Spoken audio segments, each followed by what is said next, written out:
Welcome to the summer alpha of Albion Online. My name is Nevaduck and I'm here to bring you some tips and tricks.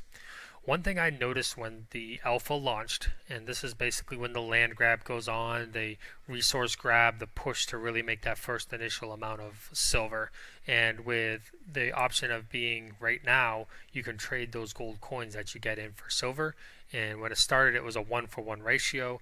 It is all the way up to, let's see, 10 silver per 1 gold. I cashed mine in right away. I will not be doing that next time. So that's one thing you definitely want to do. If you bought a founder's pack and you're getting that extra gold, save it till the prices rise. Unless you need to buy a horse or something like that, then I can understand spending it, but you want to save it. I mean, getting 100, it's just night and day how much silver you'll get if you save it. Getting 1,000 silver versus 10,000 for 1,000 gold. It's definitely worth it. Now, keep that in mind. A lot of people are going to do that so that they have the gold and disposable funds to make their guild, to make their land grab and stuff like that. During this time, people will be farming. And when people farm, they will be farming right around here, right around here, right around here. They'll be actually in the starter areas, which there's 3 of them. So there's another starting area, and they'll be farming in this area. And the reason why they're farming in those areas just surrounding there is because it's close to where they started. People are creatures of habit. So if they're doing the quest, they finally come out of here and it says start farming tier 2, they're going to farm in this area. They might branch out to over here. If you are a founder's pack with an ox, you are in a prime position to make all the gold at the very beginning. I would recommend almost holding off on making a push for your gear. Maybe do a 1-for-1 gear where you make your next set of gear, but for every mat you farm for gear, you sell the other mat on the auction house. And at the very beginning, you can probably sell it in Middle Cross and make a fortune.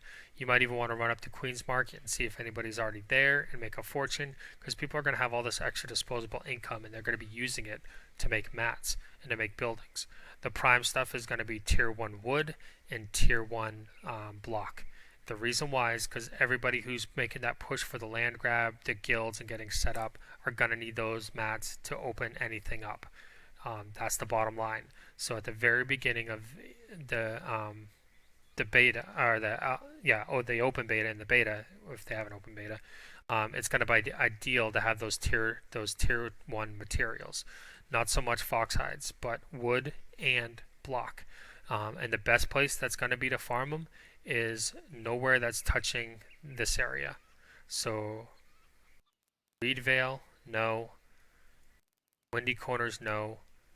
Sunder Fork, yes. Yeah, basically go out a couple zones. Don't just stay within one zone. Go out a couple zones and you should be really positioned to make a pretty penny, like a real good penny. Because if you notice, here's our 3 starting areas. You have this one right here. Their main city's here. And this is where I started, Middle Cross. The main city and normal progression and linear movement is there. And then over here you have this city, and then this starter city, and this one feeds right into ours. And then there's also one up here too. Now keep in mind, since this one is out of the way, it might be worth going over there and checking prices for selling stuff. It might be a little bit higher, but I'm thinking it's going to be a little bit less traffic. It seems like Queen's Market's really busy. I'll have to travel over to this one and this one to see if they're getting the same kind of traffic we are. But my guess is they probably aren't. But we'll have to see. But yeah, so when you're farming and that land grab is going on and that initial rush into the territory is going on, go 1 or 2 zones farther. It'll be harder to kill stuff, but if you can handle it, you'll make a lot more, because instead of farming the trees that somebody just cut down, you're going to get trees like this. So you're going to have 2 logs instead of just constantly having 1 log. And you'll be able to get more gold that way by stockpiling this stuff. But that's my tips and tricks for the land rush in Asia. If you have any questions or thoughts or want me to do a video on a specific thing or an idea, post down below. I'm more than willing to do it. And I'll talk to you later.